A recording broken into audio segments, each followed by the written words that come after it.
ಶರಣಾರ್ಥಿಗಳು. ನಾನು ಮಂಜುನಾಥ್ ಗೌಡ ಪಾಟೀಲ್ ಅಂತ ಹುಬ್ಬಳ್ಳಿಯಿಂದ ಶರಣರ ಶಕ್ತಿ ಚಲನಚಿತ್ರದೊಳಗೆ ಬಸವಣ್ಣನ ಪಾತ್ರ ಮಾಡಿದ್ದೆ. ನಾನು ಬೇಸಿಕಲಿ ಡ್ರಾಮಾ ಆರ್ಟಿಸ್ಟು, ಮೂವಿಯವರೆಗೂ ಕೂಡ ಮಾಡಿದ್ದೀನಿ. ಇದು ನಂದು 6th movie. I was happy with this roll ಅಂತ ನಾನು ಹೇಳಿಕ್ಕೆ ಇಷ್ಟಪಡ್ತೀನಿ. ಸರ್, ನಿಮಗೆ ಲಿಂಗವಂತರು ಅಂತ ಈ ಬಸವಣ್ಣನ ಪಾತ್ರ ಆರಿಸ್ಕೊಂಡ್ರೆ ನೀವು? ಲಿಂಗವಂತರು ಅಂತಲ್ಲ, ಬಿಫೋರಾಗಿ ಅವ್ರಿಗೆ ನಮಗೆ ಮತ್ತು ನಮ್ಮ ನಿರ್ದೇಶಕರಿಗೆ ಪರಿಚಯನೇ ಇರಲಿಲ್ಲ. ಇವನ್ ನಾ ಹೇಳ್ಬೇಕಂದ್ರೆ ಒಂದು ಅರ್ಧ ಶೂಟಿಂಗ್ ಆಗೋವರೆಗೂ ಅವ್ರಿಗೆ ನಾವು ಯಾರು ಏನು ಅಂತ ಪರಿಚಯನೇ ಇರಲಿಲ್ಲ. ಯಾವಾಗ ಬಸವಣ್ಣದೊಂದು ಇಂಟ್ರಡಕ್ಷನ್ ಬರ್ತಿದ್ರಿ, ಅದರೊಳಗೆ ಬಸವಣ್ಣಂದು ಇಂಟ್ರಡಕ್ಷನ್ ಅಂದರೆ ಲಿಂಗ ಪೂಜೆ ಮಾಡ್ಕೊಳ್ದು ಒಂದು ಇಂಟ್ರಡಕ್ಷನ್. ಸೊ ಅವ್ರಿಗೆ ನಾನು ಈಸಿಯಾಗಿ ಐ ಆಮ್ ಡೂಯಿಂಗ್ ದಟ್. ನನಗೆಲ್ಲ ಅದು ಗೊತ್ತಿತ್ತಲ್ಲ, ಪ್ರೊಸೀಜರ್ಸ್ ಎಲ್ಲ ಗೊತ್ತಿರೋದ್ರಿಂದ ನಾನು ಈಸಿಯಾಗಿ ಮಾಡ್ಬೇಕಾದ್ರೆ ಅವ್ರಿಗೆ ಸರ್ ನೀವು ಲಿಂಗವಂತರ ಅಂತ ಅವತ್ತು ಕೇಳಿದವ್ರಿಗೆ, ಅಂದರೆ ಹಾಫ್ ಫಿಲ್ಮ್ ಆಗೋವರೆಗೂ ಅವ್ರಿಗೆ ಗೊತ್ತೇ ಇರಲಿಲ್ಲ ನಾನು ಯಾರು. ಅವ್ರು ಯಾವತ್ತು ಯಾರಿಗೂ ಮೋಸ್ಟ್ಲಿ ಕಾಸ್ಟ್ ಬಗ್ಗೆ ಅವ್ರು ಯಾರನ್ನೂ ಕೇಳಿಲ್ಲ ಅಂತ ನಮ್ಗೆ ಅನಿಸ್ತದೆ. ಸೊ ಅವಾಗ ಅವ್ರಿಗೆ ಸಡನ್ ನೀವು ಲಿಂಗವಂತರ ಅಂತ ಕೇಳಿದ್ದೆ ನನಗೆ ಶಾಕ್ ಆಯಿತು. ಅಲ್ಲಿ ಮಟ್ಟ ಅವ್ರಿಗೆ ಗೊತ್ತೇ ಇರಲಿಲ್ಲ. ಹಾಗಂತ ಅನ್ನೋಕ್ಕಿಂತ ಇದಕ್ಕಿಂತ ಮುಂಚೆನೂ ಕೂಡ ಆಡಿಷನ್ ಮಾಡಿದರು. ಒಂದು 5-6 ಜನಕ್ಕೆ ಆಡಿಷನ್ ಮಾಡಿದ್ರು. ನಾನು 6th ಪರ್ಸನ್. ಆಡಿಷನ್ ಆದಮೇಲೆ ನನಗೆ ಅವರು ಸೆಲೆಕ್ಟ್ ಮಾಡಿದ್ರು ಬಸವಣ್ಣನ ಪಾತ್ರಕ್ಕೆ. ವಚನಗಳನ್ನ ಹೇಳಿಸಿದ್ರು, ವಾಕಿಂಗ್ ಮಾಡಿಸೋದಾಗಲಿ ಮತ್ತು ಧ್ವನಿ ಪರೀಕ್ಷೆ ಮಾಡಿಸೋದಾಗಲಿ, ಎಕ್ಸ್ಪ್ರೆಷನ್ಸ್ ಇವೆಲ್ಲ ಅವ್ರು ನೋಡಿಬಿಟ್ಟೇ ಫೈನಲೈಸ್ ಮಾಡಿದರು ಅಂತ ಅನಿಸ್ತದೆ. ಒಬ್ಬ ಕಲಾವಿದನಾಗಿ ಇರೋದಕ್ಕೆ ನನಗೆ ಬಸವಣ್ಣನ ಪಾತ್ರ ಕೊಟ್ಟಿದ್ದಾರೆ ಅಂತ ನನಗನ್ಸುತ್ತೆ. ಓಕೆ, ಶರಣರ ಶಕ್ತಿ ಅಂತ ಅಂದ್ಬಿಟ್ಟಿರೋದ್ರಲ್ಲೇ ಗೊತ್ತಾಗುತ್ತೆ. ಅಂದರೆ ಸಿದ್ಧರು ಸಾಧುರು ಸಂತರುಗಳ ಬಗ್ಗೆನೇ ಇರ್ತಕ್ಕಂಥ ಒಂದು ಸಿನಿಮಾಗಳಿದು. ಅಂದರೆ ಈ ಒಂದು ಸಿನಿಮಾ ಬಂದು ಬಸವಣ್ಣನವರು, ಏನು ಅಕ್ಕಮ್ಮ ದೇವಿಯವರು ಅಂತ ಒಂದು ಸಿನಿಮಾನೇ ಬಂದಿರೋದ್ರಿಂದ ನಿಮ್ಗೆ ಈ ಪಾತ್ರ ಎಷ್ಟು ಕಷ್ಟ ಆಯಿತು? ಯಾಕೆಂದರೆ ಅಷ್ಟು ಸುಲಭ ಅಲ್ಲ ಇದು. ಒಂದು ಬಸವಣ್ಣನವರ ಪಾತ್ರ ಮಾಡಬೇಕು ಅಂತಂದ್ರೆ ಅಷ್ಟು ಸುಲಭ ಇಲ್ಲ. ಒಪ್ಕೊಂಡಿ ಸರ್, ಇದು ಸಿದ್ಧರು ಸಾಧುರದು ಚಿತ್ರ ಅಲ್ಲ ಸರ್, ಶರಣರದೇ ಚಿತ್ರ ಇದು. ಶರಣರ ಚಿತ್ರಕ್ಕೂ ಸಿದ್ಧರು ಸಾಧು ಚಿತ್ರಕ್ಕೂ ತುಂಬಾ ವ್ಯತ್ಯಾಸ ಇದೆ ಸರ್. ಬಸವಣ್ಣನ ಪಾತ್ರ ಮಾಡ್ಬೇಕಂದ್ರೆ ತುಂಬ ಕಷ್ಟ, ತುಂಬ ಟೆನ್ಷನ್ಸ್ 100% ಇದ್ದೇ ಇರ್ತದೆ ಸರ್. ಯಾಕಂದರೆ ಬಸವಣ್ಣವ್ರಗಳು ಸಾಧಾರಣ ವ್ಯಕ್ತಿ ಅಲ್ಲ, ಇಡೀ ಜಗತ್ತಿಗೆ ಪರಿಚಯ ಇರ್ತಕ್ಕಂಥ ವ್ಯಕ್ತಿ. ಮತ್ತು ವಿಶ್ವಗುರು ಬಸವಣ್ಣ ಅಂತ ರಿಪ್ರೆಸೆಂಟ್ ಮಾಡ್ತಾರೆ. ಇತ್ತೀಚೆಗೆ ನಮ್ಮ ಕರ್ನಾಟಕ ಸರ್ಕಾರ ಕೂಡ ಬಸವಣ್ಣ ಅವರೊಬ್ಬರು ಸಾಂಸ್ಕೃತಿಕ ನಾಯಕ ಅಂತ ಘೋಷಣೆ ಮಾಡಿದ್ದಾರೆ. ಅಂಥ ಒಂದು ಕ್ಯಾರೆಕ್ಟರ್ ಮಾಡ್ಬೇಕಂದ್ರೆ ನಾವು ಈ can't take it as a easy. ನಾವು ಅದನ್ನ ಅತ್ಯಂತ ಸುಲಭವಾಗಿ ತಗೊಂಡು ಮಾಡ್ತಕ್ಕಂಥ ಪ್ರಶ್ನೆನೇ ಇಲ್ಲ. ನಾವು ಡೈಲಿ ಸುಮಾರು 100-150 ಜನ ಈ ಚಲನಚಿತ್ರದಲ್ಲಿ ನಾವು ಆ್ಯಕ್ಟಿಂಗ್ ಮಾಡಿದ್ದೀವಿ. ಎಲ್ಲ ವಿಧ ಕಲಾವಿದರನ್ನ ಕೂಡಿಸ್ಕೊಂಡು ಅವ್ರಿಗೆ ಈ ಚಿತ್ರದ ಬಗ್ಗೆ ಈ ಒಂದು ಏನು ನಮ್ದು ಇಂಟೆನ್ಷನ್ ಏನಿದೆ, ಈ ಶರಣರ ಶಕ್ತಿ ಒಂದು ಚಲನಚಿತ್ರ ಮೂಲಕ ನಾವು ಏನು ಹೇಳಿ ಹೊರಟಿವಿ ಅನ್ನೋದನ್ನ 150 ಜನ, ಕೆಲವೊಂದಿಷ್ಟು ಮಂದಿ ಅದರಲ್ಲಿ ಕಲಾವಿದರು ಇರಲಿಲ್ಲ, ಕೆಲವೊಂದಿಷ್ಟು ಹಳ್ಳಿ ಜನ ಕೂಡ ಫೇಸ್ ಮಾಡಿದ್ರು. ಅದೊಂದು this was big task to director actually.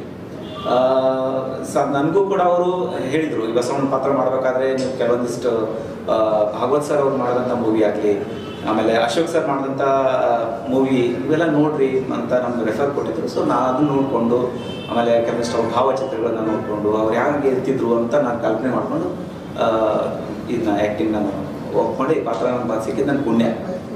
Sir, ಈ ಪಾತ್ರಕ್ಕಾಗಿ ನೀವು ಎಷ್ಟು ತಯಾರಿ ನಡೆಸಿದ್ರಿ? ನಿಮಗೆ ಎಷ್ಟು ಕಷ್ಟ ಆಯಿತು ಅಂತ?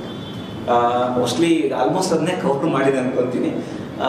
ಅದೇ ನಾನು ಈ ಪಾತ್ರಕ್ಕೆ ಸಿಲೆಕ್ಟ್ ಆದಮೇಲೆ ಡೈಲಿ ರಿಹರ್ಸಲ್ ಮಾಡಿಸ್ತಿದ್ರು ಸರ್. ಕಲಿಸಿ ನಮಗೆ ಮತ್ತು ಬೇರೆ ಬೇರೆ ಪಾತ್ರಧಾರಿಗಳಿಗೂ ಕೂಡ ಕಲಿಸ್ತಿದ್ರು, ವಚನಗಳನ್ನು ಹೇಳಿಸ್ತಿದ್ರು. ಆಮೇಲೆ ನನ್ನ ಕಡೆಯಿಂದ ಕೂಡ ಬೇರೆದವ್ರಿಗೆ ವಚನ ಹೇಳಿಸೋದು ಇವೆಲ್ಲ ಡೈಲಿ ಪ್ರೊಸೆಸ್ನಲ್ಲೇ ಇರ್ತಿತ್ತು. ಯಾಕಂದರೆ 140-150 ಜನನ್ನ ಕೂಡಿಸಿ ಈ ಮೂವಿ ಮಾಡ್ಬೇಕಂದ್ರೆ it's not a small task. ಇದು ತುಂಬ ಒಂದು ರೆಸ್ಪಾನ್ಸಿಬಿಲಿಟಿ ಇರುತ್ತೆ.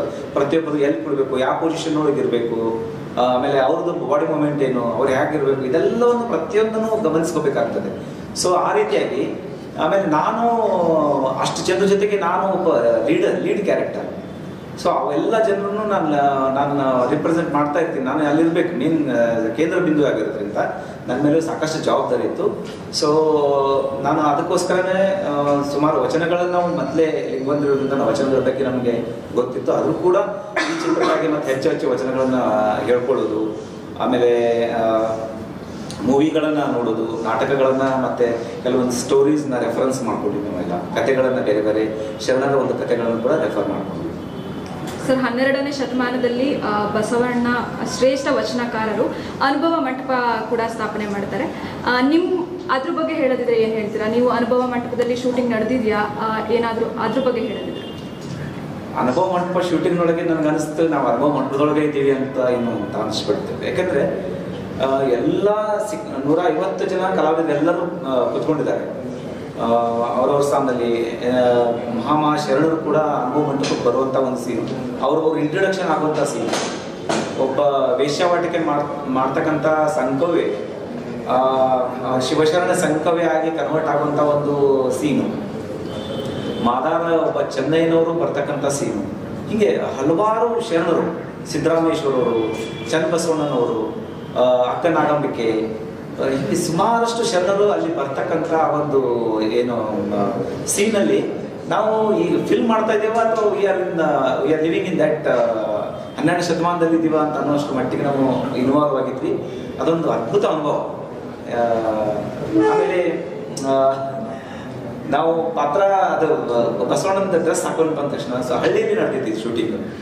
ಹಳ್ಳಿ ಜನರಿಗೆ ಇನ್ನೂ ಬಸವಣ್ಣ ಬಗ್ಗೆ ಎಷ್ಟು ಪ್ರೀತಿ ಮತ್ತೆ ಭಕ್ತಿ ಇತ್ತಂದ್ರೆ ಅಲ್ಲಿ ಹೂವು ಮತ್ತು ಪತ್ರಿಕೆಗಳನ್ನ ತಗೊಂಡು ಬಂದು ಇಲ್ಲ ಇದು ಬಸವಣ್ಣನ ಪಾದಕ್ಕೆ ಹಾಕ್ರಿ. ಆಮೇಲೆ ಕೆಲವೊಂದಿಷ್ಟು ನಾವು ವಚನ ಹೇಳಿದ ತಕ್ಷಣ ಬಂದು ಇಮಿಡಿಯೇಟ್ ಅವ್ರಿಗೆ ಶೂಟಿಂಗ್ ನಡೆದಿತ್ತು ಅನ್ನೋದು ಅವ್ರಿಗೆ ಪರಿಜ್ಞಾನ ಇರ್ತಿರ್ಲಿಲ್ಲ. ಶೂಟಿಂಗ್ ಅವ್ರಿಗೆ ಇಮಿಡಿಯೇಟ್ ಬಂದು ನನ್ನ ಕಾಲಿಗೆ ಬಿದ್ದುಬಿಡೋರು ಅವರು. ನಾನು ನಿಜವಾಗ್ಲೂ ನನಗೆ ಈ ಪಾಪ ಸಿಕ್ಕಿದ್ದು ನನ್ನ ಪುಣ್ಯ ಅಂತ ಅನ್ಕೊಳ್ತೀನಿ. ಅನುಭವ ಮಾಡ್ಕೊಂಡ್ರೆ ದೊಡ್ಡ ಅನುಭವ ಆಗಿದೆ. Okay sir, thank you. ಕೊನೆಯದಾಗಿ ಎಲ್ಲ ಒಂದು ನಮ್ಮ ಕನ್ನಡ ಮನಸ್ಸುಗಳಿಗೆ ಹೇಳೋದಂದ್ರೆ ಎಲ್ಲ ಶರಣೆಯರು ಅಲ್ಲದೆ ಎಲ್ಲ ಜನಾಂಗದವರು, ಎಲ್ಲ ವರ್ಗದವರು, ಚಿಕ್ಕವರಿಂದ ಹಿಡಿದು ದೊಡ್ಡವರು ಎಲ್ಲರೂ ಕುತ್ಕೊಂಡು ನೋಡುವಂತಹ ಸಿನಿಮಾ ಶರಣರ ಶಕ್ತಿ. ಶರಣರ ಚಿಂತನೆಗಳೇಂದ್ರೇನು, ಇಷ್ಟಲಿಂಗ ಪರಿಕಲ್ಪನೆ ಅಂದ್ರೇನು, ಆ ಸಂಸ್ಕೃತಿ, ಶರಣರ ಸಂಸ್ಕೃತಿ ಅಂದ್ರೆ ಏನು ಅನ್ನೋದ್ರ ಬಗ್ಗೆ ಬೆಳಕು ಚೆಲ್ಲಲಿಕ್ಕೆ ನಮ್ಮ ಚಲನಚಿತ್ರ ಯಶಸ್ವಿಯಾಗಿತ್ತು ಅಂತ ನಂಗೆ ಹೇಳಲಿಕ್ಕೆ ಖುಷಿ ಆಗ್ತದೆ. ಅದರಲ್ಲಿ ನಮ್ಮ ನಿರ್ದೇಶಕರು ನನಗೆ ಈ ಪಾತ್ರವನ್ನು ಕೊಟ್ಟಿದ್ದಕ್ಕೆ ನಿರ್ದೇಶಕರಾದ ದಿಲೀಪ್ ಶರ್ಮಾ ಸರ್ಗೂ ಮತ್ತು ಆರಾಧನಾ ಕುಲಕರ್ಣಿ ಮೇಡಮ್ ಅವ್ರಿಗೆ ನಾನು ಧನ್ಯವಾದಗಳನ್ನು ಹೇಳ್ತೀನಿ. ದಯವಿಟ್ಟು ಎಲ್ಲರೂ ಇದೇ ಫೆಬ್ರವರಿ 7ನೇ ತಾರೀಕು ರಾಜ್ಯಾದ್ಯಂತ ನಿಮ್ಮ ಹತ್ತಿರದ ಸಿನಿಮಾ ಮಂದಿರಗಳಲ್ಲಿ ಚಲನಚಿತ್ರ ಬಿಡುಗಡೆ ಆಗ್ತಾ ಇದೆ. ಸಾಕಷ್ಟು ಸಂಖ್ಯೆಯಲ್ಲಿ ಬಂದು ಚಲನಚಿತ್ರವನ್ನು ನೋಡಿ ಇದನ್ನ ಎಲ್ಲರೂ ಪ್ರೋತ್ಸಾಹಿಸಬೇಕು ಅಂತ ನಾನು ವಿನಂತಿ ಮಾಡ್ಕೊತಾ ಇದ್ದೀನಿ. ಶರಣ. ಎಲ್ರಿಗೂ ನಮಸ್ಕಾರ. ನಾನು ಆರಾಧನಾ ಕುಲಕರ್ಣಿ, ಶರಣರ ಶಕ್ತಿ ಚಲನಚಿತ್ರದ ನಿರ್ಮಾಪಕಿ. ಬಸವಣ್ಣನವರ ಮೇಲೆ ಮೂವಿ ಮಾಡಿದ್ದಾರೆ ಶರಣರ ಶಕ್ತಿಯಿಂದ. ನಿಮಗೆ ಅವರ ತತ್ವಗಳು ಹೇಗೆ ಪರಿಣಾಮ ಬೀರಿದೆ? ಅಂದರೆ ನಾವು ಇದು ಬಸವ ತತ್ವದೊಂದು ಕಾಲೇಜ್ನಾಗಾಗಲಿ ಇಲ್ಲ ಸಣ್ಣ ಇದು ಸ್ಕೂಲಲ್ಲಾಗಲಿ ವಚನಗಳು ಕೇಳಿದ್ವಿ, ಅವ್ರದ್ದು ಸ್ಟೋರಿ ಕೇಳಿದ್ವಿ. ಅದು ಆ ಕಾಲದಲ್ಲಿ ಆಗಿರೋ ಸಂದರ್ಭ ಎಲ್ಲ ನಾವು ಈಗಿನ ಕಾಲದಾಗ ನೋಡ್ತಾ ಇದ್ದೀವಿ. ಸೊ ಹಾಗಾಗಿ ಅವರು ಎಷ್ಟು ಬಲಿದಾನ ಮಾಡಿದ್ದಾರೆ, ಎಷ್ಟು ತ್ಯಾಗ ಮಾಡಿದ್ದಾರೆ, ಎಷ್ಟೆಲ್ಲ ಕಷ್ಟಪಟ್ಟಿದ್ದಾರೆ ಅಂತಂತ ಅನ್ನೋದು ಕೇಳಿ ನನಗೆ ಆ ಸ್ಟೋರಿ ಎಲ್ಲ ಕೇಳಿ ತುಂಬ ಇಷ್ಟ ಆಗಿ ಸ್ಫೂರ್ತಿಯಾಗಿ ಬಂದು ನಾವು ಈ ಮೂವಿ ಮಾಡಲಿಕ್ಕೆ ಇದಾಗ್ತದೆ. ಈಗ ಬಸವ ತತ್ವಗಳು ಮತ್ತು ಬ್ರಾಹ್ಮಣತ ಎರಡು ಒಂದಕ್ಕೊಂದು ವಿರುದ್ಧ ಅನ್ನೋ ಥರನೇ ಕನ್ಸಿಡರ್ ಮಾಡ್ತಾ ಇದ್ದಾರೆ ಸಾಮಾಜಿಕವಾಗಿ. ಆದರೆ ನೀವು ಒಂದು ಬ್ರಾಹ್ಮಣನಾಗಿ ಯಾಕೆ ಈ ಸಿನಿಮಾ ಬಸವ ತತ್ವಗಳ ಬಗ್ಗೆ? ಇಲ್ಲಿ ನೋಡಿ, ಆಗಿನ ಕಾಲದಾಗ ಅನುಭವ ಮಂಟಪದಲ್ಲೇ ನಮ್ಮ ಸಂಸ್ಕೃತಿ ನಾಯಕನಾದ ನಮ್ಮ ಬಸವಣ್ಣವರೇ ಹೇಳಿದ್ರು, ಜಾತಿ ಭೇದ ಭಾವ ಮಾಡಬೇಡ್ರಿ, ಆಮೇಲೆ ಗಂಡಸರು ಹೆಂಗಸರು ಅಂತಂತ ಏನಿಲ್ಲ, ಎಲ್ಲರಿಗೂ ಶಿಕ್ಷಣ ಕೊಡ್ತಿದ್ರು. ಸೊ ಅವರೇ ಭೇದ ಭಾವ ಮಾಡಲಿಲ್ಲ ಅಂದ್ರೆ ನಾವ್ಯಾಕೆ ಮಾಡಬೇಕು? ಇವರೇ ಮೂವಿ ತೆಗಿಬೇಕು ಅಂತಂತ ಏನಿಲ್ಲ. ನಮಗೆ ಬಸವಣ್ಣವರ ತತ್ವ ಪ್ರಿಯರು, ಬಸವಣ್ಣ ಅಭಿಮಾನಿಗಳು ನಾವೆಲ್ಲ. ಸೊ ಹಾಗಾಗಿ ನಾವು ಈ ಮೂವಿನ ಮಾಡಿದ್ವಿ. ಓಕೆ. ಸ್ಲ್ಯಾಂಗ್ ಉತ್ತರ ಕರ್ನಾಟಕದ ಮೇಡಮ್? ಉತ್ತರ ಕರ್ನಾಟಕ.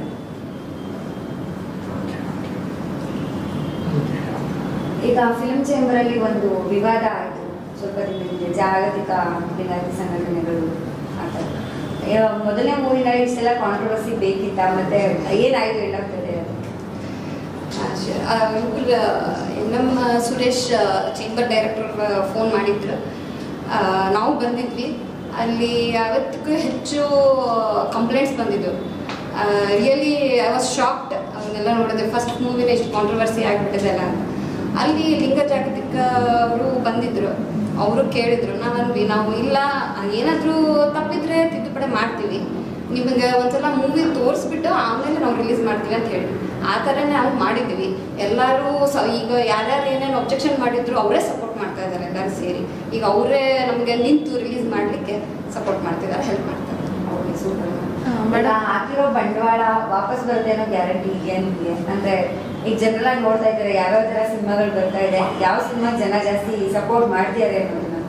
ಅಂದರೆ ಇದು ಕಂಪ್ಲೀಟ್ಲಿ ನಮ್ಮ ನಾಡಿನ ಮತ್ತು ನಮ್ಮ ಬಸವಣ್ಣನವರ ರಿಲೇಟೆಡ್ ಆಗಿರೋದ್ರಿಂದ ನಿಮಗೆ ಆ ಗ್ಯಾರಂಟಿ ಇದೆಯಾ? ಜನ ಸಪೋರ್ಟ್ ಮಾಡ್ತಾರೆ ಅಂತ ಅನ್ಸಿಲ್ಲ?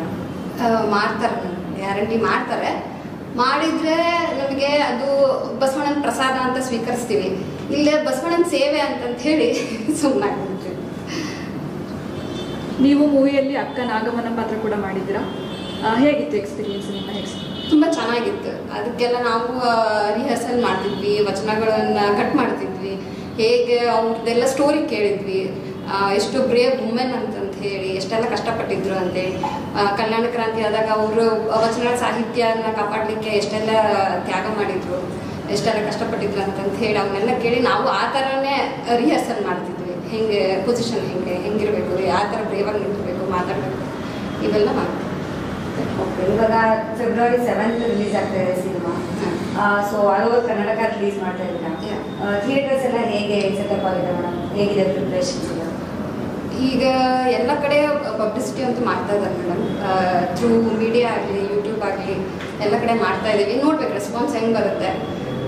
ಬಸವಣ್ಣವ್ರ ಇಚ್ಛೆಯಿಂದ ಎಲ್ಲರೂ ಬಂದು ನೋಡಿದರೆ ಚೆನ್ನಾಗಿರುತ್ತೆ. ಆಮೇಲೆ ಎಲ್ಲ ನಮ್ಮ ಮಠಾಧೀಶ್ವರು ಸಪೋರ್ಟ್ ಮಾಡ್ತಾ ಇದ್ದಾರೆ, ನಮ್ಮ ಬೆನ್ನೆಲುಬಾಗಿ ನಿಂತಿದ್ದಾರೆ. ಆಮೇಲೆ ಈಗ ಇದು ರಾಜಕಾರಣಿಗಳು ಸಹ ಅವರೇ ಖುದ್ದಾಗಿ ಬಂದು ಬೈಟ್ ಕೊಟ್ಟಿದ್ದಾರೆ. ಎಲ್ಲರದ್ದು ಸಪೋರ್ಟ್ ತುಂಬ ಚೆನ್ನಾಗಿದೆ. ನೋಡಬೇಕು ಮುಂದೆ ಏನಿದೆ ಅಂತಂತೆ. ಹೇಗೆ ಬಂದು ಸ್ವೀಕರಿಸ್ತೀವಿ.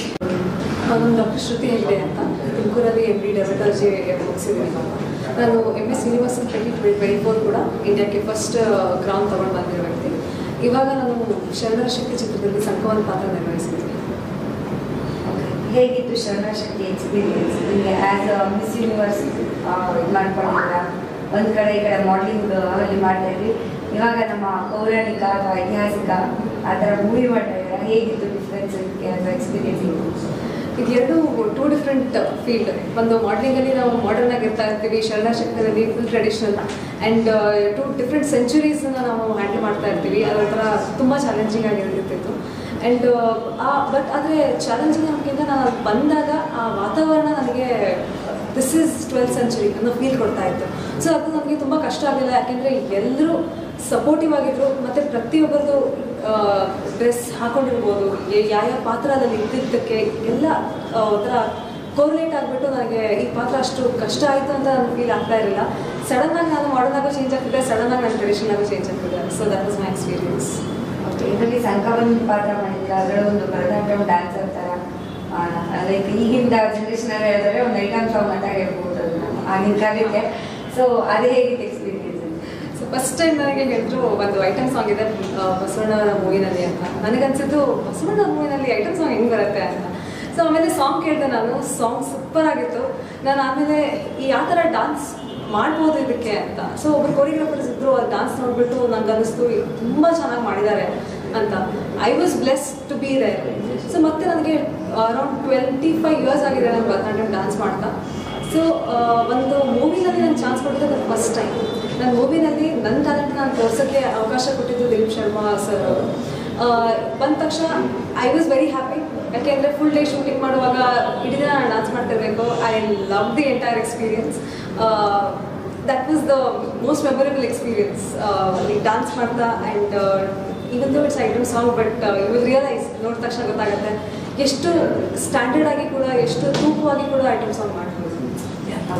ಅದನ್ನು ನೋಡಿ ನಿಮ್ಮ ಫ್ರೆಂಡ್ಸ್ ಮತ್ತು ಫ್ಯಾಮಿಲಿ ರಿಯಾಕ್ಷನ್ ಹೇಗಿತ್ತು ನಿಮ್ಮನ್ನು ಆ ಪಾತ್ರದಲ್ಲಿ?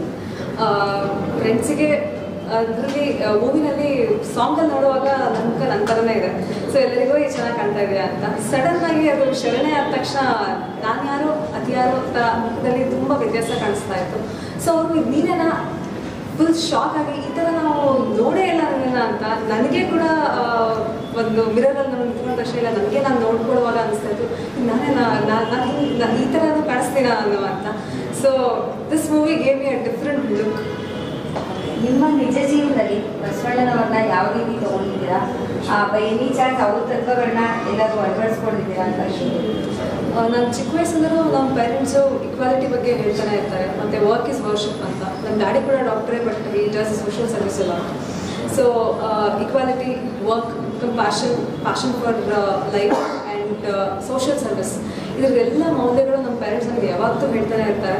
ಅವಾಗ ನನಗೆ ಅನಿಸಿರಲಿಲ್ಲ ಇದು ಬಸವಣ್ಣವ್ರ ತತ್ವ ಅಂತ. ಬಟ್ ಹೋಗ್ತಾ ಹೋಗ್ತಾ ಸ್ಪೆಷಲಿ ನಾನು ಈ ಮೂವಿ ಮಾಡಿದ ತಕ್ಷಣ ಅನಿಸ್ತು ಇದೆಲ್ಲ ಆಲ್ರೆಡಿ ನಾವು ಅಳವಡಿಸ್ಕೊಂಡೆ ಬಂದಿದ್ದೀವಿ ನಮ್ಮ ಫ್ಯಾಮಿಲಿನಲ್ಲಿ ಅಂತ.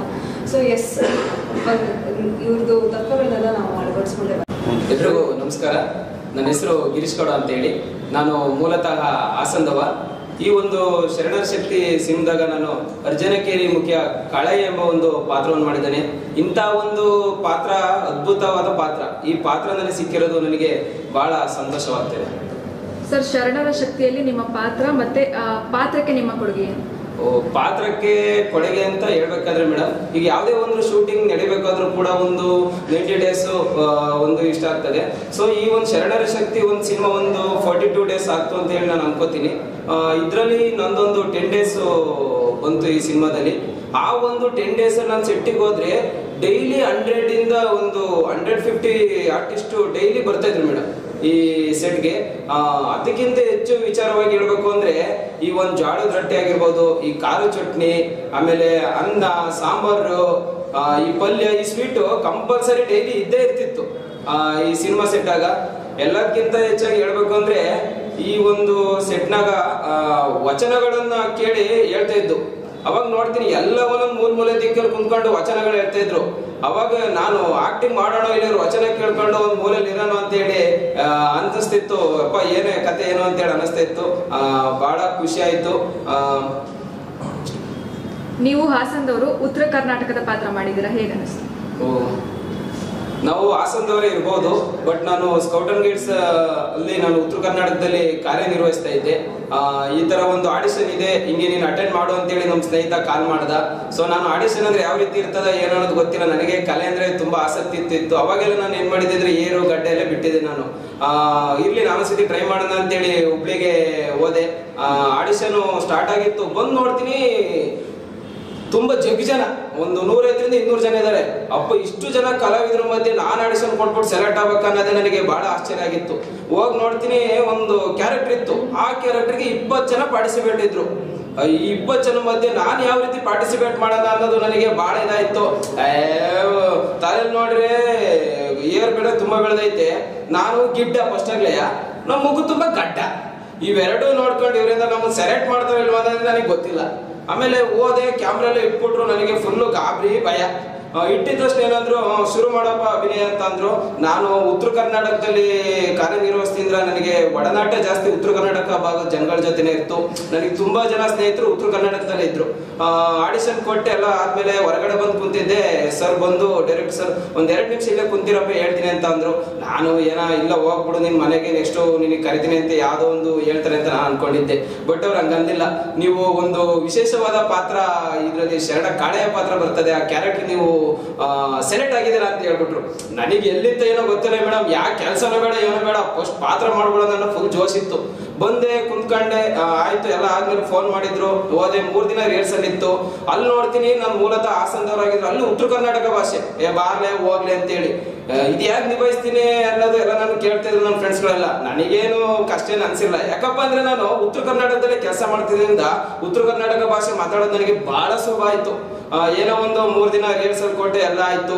ಇದೆಲ್ಲ ಆದ್ಮೇಲೆ ನಾನು ಸ್ಕ್ರೀನ್ ಎಲ್ಲ ಬಂದ್ಮೇಲೆ ಊರಿಗೆ ಹೋಗಿ ನಾನು ನೋಡಿ ಈ ತರ ಕಾಣಿಸ್ತಿದ್ದೀನಿ ಅಂತ ಹೇಳಿ ಅಂದಾಗ, ಏನಪ್ಪ ನೀನು ಹಾಸನದವನ ಆಗ್ಬಿಟ್ಟು ಹುಬ್ಳಿ ಜನ ಕಾಣಕತ್ತೆ, ಉತ್ತರ ಕರ್ನಾಟಕ ಮಂದಿನೇ ಆಗಿದೆ ನೋಡು ನೀನು ಅಂತ ಅಂದ್ಬಿಟ್ರು. ನನಗೆ ಅವಾಗ ಬಹಳ ಖುಷಿ ಆಗ್ಬಿಡ್ತು. ಮಾತ್ರ ಬಹಳ ಖುಷಿ ಆಯ್ತು ನನಗೆ. ಎಲ್ರಿಗೂ ನಮಸ್ಕಾರ. ಶರಣಾರ್ಥಿ. ದಿಲೀಪ್ ಶರ್ಮಾ ಅಂತ ಶರಣರ ಶಕ್ತಿ ಚಲನಚಿತ್ರದ ನಿರ್ದೇಶಕ. ನಾನು ಮೂಲತಃ ಗದಗ ಡಿಸ್ಟಿಕ್ ಲಕ್ಷ್ಮೇಶ್ವರ ಊರಿನವರು. ಸೊ ಶರಣರ ಶಕ್ತಿ ಚಲನಚಿತ್ರದ ಕತೆ, ಚಿತ್ರಕಥೆ, ಸಂಭಾಷಣೆ, ನಿರ್ದೇಶನ ನಾನೇ ಮಾಡಿರೋದು. ಒಂದು ಹೇಳಿ ಅಷ್ಟೇ. ಓಕೆ, ಶರಣರ ಶಕ್ತಿಯಿಂದ ಆ್ಯಕ್ಚುಲಿ ಫಸ್ಟ್ ಟೈಮ್ ಕೇಳಿದ್ರಿ. ಯೂಶಲಿ ಶರಣರ ವಚನ ಅಥವಾ ಶರಣರ ಸಾರಗಳು ಅಂತ ಕೇಳಿದ್ವಿ, ಅವ್ರ ಜನಕ್ಕೆ ಕೊಡೋ ಸಂದೇಶಗಳು ಅಂತ. ಫಸ್ಟ್ ಟೈಮ್ ಶರಣರ ಶಕ್ತಿಯಿಂದ ಹೇಳ್ತಾ ಇದ್ದೀರಾ, ಯಾವ ರೀತಿ ಶಕ್ತಿ ಇದೆ? ವಚನ ಸಾಹಿತ್ಯ ಅನ್ನೋದು ನಮ್ಮ ಕರ್ನಾಟಕಕ್ಕೆ ಶರಣರು ಕೊಟ್ಟಂತಹ ಒಂದು ಅದ್ಭುತವಾದ ಕೊಡುಗೆ. ಇವತ್ತು ನಾವು ಕಲಬೇಡ ಕುಲಬೇಡ, ನುಡಿದರೆ ಮುತ್ತಿನ ಹಾರದಂತಿರಬೇಕು, ಈ ಎಲ್ಲ ವಚನಗಳನ್ನು ಕೇಳ್ತಾ ಇದ್ವಿ. ಬಟ್ ಅವು ನಮ್ಮ ತನಕ ಬರಬೇಕಾದ್ರೆ ಎಷ್ಟು ಬಲಿದಾನಗಳಾದವು, ಎಷ್ಟು ತ್ಯಾಗಗಳಾದವು, ಎಷ್ಟು ಹೋರಾಟಗಳಾದವು ಅನ್ನೋದು ನಮ್ಗೆ ಯಾರಿಗೂ ಗೊತ್ತಿಲ್ಲ. ಸೊ ಆ ಹೋರಾಟ, ತ್ಯಾಗ, ಬಲಿದಾನಗಳ ಹಿಂದೆ ಶರಣರ ರಕ್ತ ಹರಿತು. ಶರಣರ ರಕ್ತ ಹರಿಬೇಕಾದ್ರೆ ಅದು ಮಾಮೂಲು ರಕ್ತ ಆಗಲಿಲ್ಲ, ಅದೊಂದು ಶಕ್ತಿಯಾಗಿ ಹೊರಹೊಮ್ಮಿತು. ಅದರ ಹಿಂದೆ ನಡೆದಂಥ ಹೋರಾಟಗಳು, ಅದರಿಂದ ಜನಗಳು ಮಾಡಿದಂತಹ ಬಲಿದಾನಗಳನ್ನೇ ನಾವು ಶಕ್ತಿಯಾಗಿ ತೋರಿಸಿದ್ದೀವಿ. ಸೊ ಅನುಭವ ಮಂಟಪ ಅನ್ನೋದು 12ನೇ ಶತಮಾನದಲ್ಲಿ ನಮ್ಮ ಕರ್ನಾಟಕದಲ್ಲಿ ಒಂದು ಶಕ್ತಿ ಕೇಂದ್ರ ಕೆಲಸ ಮಾಡ್ತಾ ಇತ್ತು. ಅದು ಎಷ್ಟು ಪ್ರಸಾರ ಆಗಿತ್ತು ಅಂತಂದರೆ ಬೇರೆ ಬೇರೆ ಪ್ರಪಂಚದ ಬೇರೆ ಬೇರೆ ದೇಶಗಳಿಂದ, ಬೇರೆ ಬೇರೆ ರಾಜ್ಯಗಳಿಂದ ಶರಣರನ್ನ ಇಲ್ಲಿಗೆ ಜಗ್ತಾ ಇತ್ತು. ಸೊ ನಾವು ಶಕ್ತಿ ಕೇಂದ್ರ ಅನ್ನೋದನ್ನು ಶರಣರ ಶಕ್ತಿ ಅಂತ ಮಾಡಿದ್ವಿ. ಈಗ ಆಲ್ರೆಡಿ ಲಾಸ್ಟ್ ಇಯರ್ ರಿಲೀಸ್ ಆಗಿತ್ತು, ಅಕ್ಟೋಬರಲ್ಲಿ ಏನೋ ಅನೌನ್ಸ್ ಮಾಡಿದ್ವಿ ಆಲ್ರೆಡಿ. ಸೊ ಏನಕ್ಕೆ ಮುಂದುವರಿತು ಸರ್? ಮೇಡಮ್, ಶರಣರ ಶಕ್ತಿ ಅಕ್ಟೋಬರ್ 18 ಅಂತ ರಾಜ್ಯಾದ್ಯಂತ ಎಲ್ಲ ಬಸವ ಕೇಂದ್ರಗಳು, ಎಲ್ಲ ಪ್ರವಚನಗಳು, ಎಲ್ಲ ಸ್ವಾಮಿಗಳು ಅದನ್ನು ಅನೌನ್ಸ್ ಮಾಡಿಬಿಟ್ಟಿದ್ವಿ. ಬಟ್ ಏನಾಯ್ತು ಅಂದರೆ ನಾವು ಒಂದು ಟ್ರೇಲರ್ ಬಿಟ್ವಿ.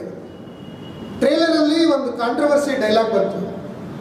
ಕಾಂಟ್ರವರ್ಸಿ ಡೈಲಾಗು ಅಂತಂದು ನಾವು ಅಂದ್ಕೊಳ್ಳಿಲ್ಲ, ಜನ ಅಂದರು ಅಥವಾ ಕೆಲವು ಬುದ್ಧಿಜೀವಿಗಳಂದರು. ಏನಾಯಿತು ಅಂದರೆ ನಾವು ತಿಪ್ಪೇರುದ್ರ ಸ್ವಾಮಿ ಒಂದು ಬುಕ್ಕಲ್ಲಿ ಒಂದು ಡೈಲಾಗನ್ನು ಹಾಕಿದ್ವಿ. ಅದಕ್ಕೆ ತೀವ್ರವಾದ ಒಂದು ಆಕ್ಷೇಪಣೆ ಬಂತು. ಸೊ ಅದಕ್ಕೆ ಎಲ್ಲ ಜಾಗತಿಕ ಲಿಂಗಾಯತ ವೇದಿಕೆಗಳು, ಆಮೇಲೆ ಸಂಘಟನೆಗಳು ಯಾರೂ ಸಿನಿಮಾ ನೋಡಿಲ್ಲ. ಟ್ರೇಲರ್ ನೋಡಿ, ಇಲ್ಲ ಇದು ಸಿನಿಮಾ ಸರಿ ಇಲ್ಲ, ಇವನಿಗೆ ಜ್ಞಾನ ಇಲ್ಲ, ಇವನಿಗೆ ಅಷ್ಟು ವಚನಗಳನ್ನು ಗೊತ್ತಿಲ್ಲ, ಸೊ ಇವನೇನು ಅರ್ಧಂಬರ್ಧ ಜ್ಞಾನ ತಿಳ್ಕೊಂಡು ಸಿನಿಮಾ ಮಾಡೋನಿ ಅಂತಂದರು. ನಾವು ಇದನ್ನು ಚೇಂಬರಿಗೆ ಕಂಪ್ಲೇಂಟ್ ಕೊಟ್ಟರು. ನಾವೆಲ್ಲರೂ ಸೇರಿ ಚೇಂಬರಿಗೆ ಹೋದ್ವಿ. ನಾವು ಅವತ್ತು ಹೇಳಿದ್ವಿ, ಇಲ್ಲ ಎಲ್ಲರೂ ಬರ್ರಿ ಸಿನಿಮಾ ನೋಡ್ರಿ, ಸಿನಿಮಾ ಚೆನ್ನಾಗಿತ್ತು ಅಂದರೆ. ನಮ್ಮ ನಿರ್ಮಾಪಕರು ಅದೇ ಮಾತು ಹೇಳಿದ್ರು, ನಮ್ಗೆ ದುಡ್ಡು ಹಾಕಿ ದುಡ್ಡು ತೆಗಿಬೇಕು ಅಂದರೆ ಬಸವಣ್ಣನ ಸಿನಿಮಾನೇ ಬೇಕಾಗಿಲ್ಲ, ಬಟ್ ಏನೋ ಒಂದು ಬಸವ ಸೇವೆ ಮಾಡಬೇಕು, ಬಸವಣ್ಣನ ಜನಗಳಿಗೆ ನಾವು ವಿಷಯ ತಿಳಿಸ್ಬೇಕು ಅಂತ ಮಾಡ್ತಾ ಇದ್ದೀವಿ, ದಯವಿಟ್ಟು ಎಲ್ಲರೂ ಬರ್ರಿ ಸಿನಿಮಾ ನೋಡಿ ಅಂದ್ವಿ. ಸೊ ಅವರೆಲ್ಲ ಸಿನಿಮಾ ನೋಡಿ, ಅವರೆಲ್ಲ ಕರೆಕ್ಷನ್ಸ್ ಹೇಳಿ, ಮತ್ತು ಅವರೆಲ್ಲರೂ ಒತ್ತುಗೂಡಿ ಇಲ್ಲ ಚೆನ್ನಾಗಿದೆ ಇದು ಸಿನಿಮಾ ಅಂತ ಹೇಳಿ ಆಮೇಲೆ ಅದನ್ನು ರಿಲೀಸ್ ಮಾಡೋಕ್ಕೆ ನಮ್ಗೆ ಇಲ್ಲಿ ತನಕ ಟೈಮ್ ತಗೊಂಡು. ಈಗ ನೀವು ಆರ್ಟಿಸ್ಟ್ ಮಠಾಧೀಶರನ್ನ ಅಪ್ರೋಚ್ ಮಾಡಿದ್ದೀರಾ ಅಂತ ಕೇಳ್ಬೇಕು. ನಿಮ್ಮ ಮಕ್ಕಳು ಅವ್ರ ಬಗ್ಗೆ ಮಾತಾಡೋದು, ಯಾವ್ಯಾವ ಸ್ವಾಮಿಗಳು ನಿಮ್ಮ ಜೊತೆ ನಿಂತ್ಕೊಳ್ರು, ಯಾರ್ಯಾರು ದೂರ ತಡೆದ್ರು, ಏನೇನಾಯಿತು? ಇಲ್ಲ, ನನಗೆ ಇವತ್ತು ನಾವು ಎಲ್ಲ ಸ್ವಾಮಿಗಳು ನಮ್ಮ ಹಿಂದಿದ್ದಾರೆ. ಸೊ ಹಳೆ ವಿಚಾರ ಹೇಳ್ಬೇಕು ಅಂತಂದರೆ ಎಲ್ಲ ಸ್ವಾಮಿಗಳು ನಮಗೆ ಕರೆಸಿದ್ರು, ಕೆಲವರು ಫೋನ್ ಮಾಡಿದ್ರು, ಕೆಲವರು ಬೈಟ್ಗಳನ್ನು ಕೊಟ್ಟು ಮತ್ತು ವಾಪಸ್ ಅದನ್ನು ಡಿಲೀಟ್ ಮಾಡಿಸಿದ್ರು. ಬಟ್ ಯಾರು ಎಕ್ಸಾಂಪಲ್ ನಮಗೆ ಬಾಲ್ಕಿ ಶ್ರೀಗಳಿರ್ಬೋದು, ಆಮೇಲೆ ಇಳಕಲ್ ಶ್ರೀಗಳಿರ್ಬೋದು, ಆಮೇಲೆ ಗದಗಿನ ತೋಟದಾರ ಸ್ವಾಮಿಗಳಿರ್ಬೋದು, ಈ ರೀತಿ ಅನೇಕ ಸ್ವಾಮಿಗಳು ನಮ್ಮ ಹಿಂದೆ ನಿಂತರು. ಅವ್ರು ಹೇಳಿದ್ದಿಷ್ಟೇ, ನೋಡಪ್ಪ ನಿಮ್ಮ ಸಿನಿಮಾ ನಾವು ನೋಡಿಲ್ಲ, ನೀನು ಯಾರಂತ ಗೊತ್ತಿಲ್ಲ, ಬಸವಣ್ಣ ಅಂತ ವಿಚಾರ ಬಂದ ತಕ್ಷಣ ನಾವು ನಿಮಗೆ ಬೈಟ್ಗಳು ಕೊಟ್ಟಿದ್ದೀವಿ, ನಾವು ನಿಮಗೆ ಸಪೋರ್ಟ್ ಮಾಡಿದ್ರಲ್ಲ. ಅವ್ರಿಗೆ ಅದೇ ಹೇಳಿದ್ದು, ಇಲ್ಲ ನಾವು ಯಾವುದೇ ವಿಧವಾದ ಕಾಂಟ್ರವರ್ಸಿ ಮಾಡೋ ವಿಚಾರ ಇಲ್ಲ, ಬಸವಣ್ಣ ಬಸವ ತತ್ವ ವಚನ ದರ್ಶನಗಳನ್ನು ಸಾರಬೇಕು ಅನ್ನೋದೇ ನಮ್ಮ ಒಂದು ಮೇನ್ ಕಾನ್ಸೆಪ್ಟ್ ಆಗಿರೋದ್ರಿಂದ ನಾವು ಯಾವುದು ಕಾಂಟ್ರವರ್ಸಿ ಮಾಡಲ್ಲ ಅಂದಾಗ ಎಲ್ಲ ಸ್ವಾಮಿಗಳು ಮತ್ತೆ ಅವ್ರು ಮೀಟಿಂಗ್ ಮಾಡಿ ನಮ್ಮ ಸಿನಿಮಾ ನೋಡಿ 11 ಜನ ಸ್ವಾಮಿಗಳು ನೋಡಿದ್ರು. ಸಿನಿಮಾನ ನೋಡಿ ಎಲ್ಲರೂ ನಮಗೆ ಸಪೋರ್ಟ್ ಮಾಡಿದರು. ಯಾರು ನಮ್ಮ ಹಿಂದೆ ಇದ್ರು ಅವ್ರು ಹಿಂದಿದ್ದಾರೆ ಮತ್ತೆ ಮುಂದೆ ಬಂದರೆ, ಹಾಗಾಗಿ ಅವ್ರ ಬಗ್ಗೆ ನಾವು ಅದು ಡಿಸ್ಕಸ್ ಮಾಡೋದು ಬೇಡ ಅಂತ ನನಗನ್ಸುತ್ತೆ. ಓಕೆ, ಇವಾಗ ಶರ್ಮಾ ಅಂತ ನಿಮ್ಮ ಸರ್ನೇಮ್ ತೊಗೊಂಡ್ರೆ ಗೊತ್ತಾಗುತ್ತೆ ನೀವು ಬ್ರಾಹ್ಮಣ ಅಂತ. ಸೊ ಆ ಹೆಸರು ನಿಮಗೆ ಎಲ್ಲೋ ಒಂದು ಕಡೆ ಪ್ಲಸ್ ಆಯ್ತಾ ಅಥವಾ ಮೈನಸ್ ಆಯ್ತಾ ಅಂತ? ಇಲ್ಲ, ನನಗೆ ಭಾಳ ಜನ ಬುದ್ಧಿಜೀವಿಗಳು ಸ್ನೇಹಿತರು ಹೇಳಿದ್ದೇನು ಅಂತಂದರೆ, ಶರ್ಮಾ ಅನ್ನೋ ಹೆಸರು ಎಲ್ಲರಿಗೂ ಚುಚ್ತಾ ಇದೆ ಅಂತ. ನನಗೆ ನಂಗೆ ಅನಿಸಿಲ್ಲ. ಯಾಕಂದರೆ ನಮ್ಮ ಪ್ರೊಡ್ಯೂಸರು ಆಯ್ತು, ನಾವು ಆಯ್ತು, ಅಥವಾ ನಮ್ಮ ಟೆಕ್ನಿಷಿಯನ್ಸ್ ಆಯ್ತು, ಬ್ರಾಹ್ಮಣರು ಆದ ತಕ್ಷಣ ನಾವು ಸಿನಿಮಾ ಮಾಡಬಾರ್ದು, ಬಸವಣ್ಣನ ಮಾತಾಡಿಸ್ಬಾರ್ದು ಅನ್ನೋದು ಇಲ್ಲ. ಯಾಕಂದರೆ ಈಗ ಆಲ್ರೆಡಿ ಕರ್ನಾಟಕ ಸರ್ಕಾರನೇ ಸಾಂಸ್ಕೃತಿಕ ನಾಯಕ ಅಂತ ಘೋಷಣೆ ಮಾಡಿಬಿಟ್ಟಿದ್ದಾರೆ. ಸಾಂಸ್ಕೃತಿಕ ನಾಯಕ ಅಂತ ಘೋಷಣೆ ಮಾಡಿದರೆ ನಾನು ಒಂದು ಸಿಂಪಲ್ ಎಕ್ಸಾಂಪಲ್ ಹೇಳ್ತೀನಿ. ನಾವು ಯು ಟಿ ಖಾದರ್ ಸರ್ ಹತ್ರ ಹೋಗಿದ್ವಿ. ಸರ್, ಕರ್ನಾಟಕ ಸರ್ಕಾರದಿಂದ ಸಾಂಸ್ಕೃತಿಕ ನಾಯಕ ಅಂತ ಘೋಷಣೆ ಮಾಡಿದ್ದೀವಿ ಸರ್, ನೀವು ಇದ್ರ ಬಗ್ಗೆ ಒಂದು ಬೈಟ್ ಕೊಡಬೇಕು ಅಂತ. ಇವತ್ತು ನಾನು ಇಲ್ಲಿ ಹೇಳೋದೇನಂತಂದರೆ, ಯು ಟಿ ಖಾದರ್ ಸರ್ ಅವರು ಬಸವಣ್ಣರ ಬಗ್ಗೆ ಕೊಟ್ಟಂತಹ ಬೈಟನ್ನ ಮುಂದೆ ಯಾರು ಬೈಟನ್ನು ಅದನ್ನು ಕಂಪೇರ್ ಮಾಡೋಕ್ಕೆ ಆಗ್ತಾ ಇಲ್ಲ, ಅಷ್ಟು ಚೆನ್ನಾಗಿ ಮಾತಾಡಿದರು. ಸೊ ಹಾಗಾಗಿ ಬಸವಣ್ಣ ಅನ್ನೋದೇ ಒಂದು ಜಾತ್ಯತೀತ ವ್ಯಕ್ತಿ. ಅವ್ರ ಅನುಭವ ಮಂಟಪ ಕಟ್ಟಿದ್ದೇ ಜಾತಿಯಿಂದ ಮೀರಿ ಒಂದೇನೋ ವ್ಯವಸ್ಥೆ ತರಬೇಕು ಅಂತ. ಯಾವ ಈಗ ಶರ್ಮಾನ ಹೆಸರು ಬ್ರಾಹ್ಮಣ ಅನ್ನಿಸ್ತೈತೋ ಅದರಿಂದ ಅಥವಾ ವಿಚಾರಗಳನ್ನು ಹೊರಗೆ ಹಾಕಬೇಕು. ನಾವೆಲ್ಲರೂ ಸಮಾನರು, ಇಲ್ಲಿ ಜಾತಿ ಇಲ್ಲ, ಇಲ್ಲಿ ಭೇದ ಇಲ್ಲ. ನಿಮಗೆಲ್ಲ ಗೊತ್ತಿರಲಿ, ಅನುಭವ ಮಂಟಪದಾಗ ಇದ್ದಿದ್ದು ಒಂದೇ ಜಾತಿ, ಶರಣರ ಜಾತಿ. ಅಲ್ಲಿ ಗಂಡು ಹೆಣ್ಣು ಸಹಿತ ಇರಲಿಲ್ಲ. ಸೊ ಒಬ್ಬ ಲಿಂಗ ದೀಕ್ಷೆ ಮಾಡಿದಂಥ ಒಬ್ಬ ಹೆಣ್ಣುಮಗಳು ಎದುರಿಗೆ ಬಂದ್ಲು ಅಂದರೆ ಆಕಿನ ಅವರೆಲ್ಲರೂ ಶರಣರು ಅಂತಲೇ ಮಾತಾಡ್ತಿದ್ರು. ನೀ ಹೆಣ್ಣು, ನೀ ಗಂಡು ಅನ್ನೋ ಭೇದ ಭಾವ ತೆಗಿಬೇಕು ಅಂತಲೇ. ಸೊ ಬಸವಣ್ಣವರು ಆ ಕಲ್ಪನೆ ತಗೊಂಡು ನಾವು ಸಿನಿಮಾ ಮಾಡ್ತಿರೋದೇ ಆ ವಿಚಾರ ಆಗಿರೋದ್ರಿಂದ ಇಲ್ಲಿ ಶರ್ಮಾ ಅನ್ನೋ ಫ್ಯಾಕ್ಟರ್ ಕೆಲವಿಗೇನೋ ಚುಚ್ಚಿರ್ಬೋದೇನೋ, ಬಟ್ ಭಾಳ ಜನಕ್ಕೆ ಅದೇನು ಡಿಫ್ರೆನ್ಸ್ ಮಾಡಿದೆ. ಯೂಶುವಲಿ ಈಗ ವಚನಗಳು ಅಥವಾ ನಮ್ಮ ಶರಣರದ್ದು ತಗೊಂಡಾಗ ಉತ್ತರ ಕರ್ನಾಟಕ ಭಾಷೆನೇ ಪ್ರಿಫರ್ ಮಾಡ್ತಾರೆ ಆಲ್ಮೋಸ್ಟ್. ನೀವು ಯಾಕೆ ಅದನ್ನೇ ಪ್ರಿಫರ್ ಮಾಡಿದ್ರಿ? ಇಲ್ಲ, ಭಾಳ ಸಿನಿಮಾಗಳಲ್ಲಿ ಉತ್ತರ ಕರ್ನಾಟಕದ ಭಾಷೆನ ಬಳಸಿಲ್ಲ.